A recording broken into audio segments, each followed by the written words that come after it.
আমার সোনা মাম্মাম যখন আমাদের বাড়িতে ঘুরতে আসে, তো আমি জিজ্ঞাসা করি, মাম্মাম তুমি কি খাবে? বলে, মাসিমণি আমার সব থেকে প্রিয় খাবার হলো চিংড়ি মাছ, তুমি আমাকে চিংড়ি মাছের যে কোনো একটা খাবার বানিয়ে দাও।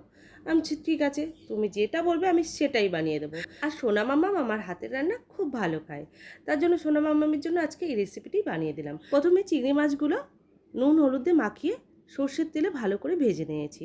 তারপর নারকেলের দুধটা তৈরি করে নিলাম। তারপর কড়াইতে আরও বেশ কিছুটা পরিমাণে সর্ষের তেল দিয়ে পটলগুলো ভেজে নিয়েছি লালচে করে। তারপর আবারও একটু তেল দিয়ে ওর মধ্যে দিয়ে দিচ্ছি গোটা গরম মশলা আর শুকনো লঙ্কা। ফোড়নটা ভাজা ভাজা হয়ে গেলে দিয়ে দিয়েছি পেঁয়াজ কুচি, পেঁয়াজটাও ভাজা ভাজা করে দিলাম আদা রসুন আর কাঁচা লঙ্কা বাটা। তারপর হলুদ আর চিনি দিয়ে মশলাটা খুব ভালো করে কষিয়ে নিয়েছি। তারপর একটা পাত্রে টক দই, জিরা গুঁড়ো, ধনে গুঁড়ো, লঙ্কার গুঁড়ো দিয়ে ভালো করে ফেটিয়ে নিয়ে মশলাটা দিয়ে দিলাম।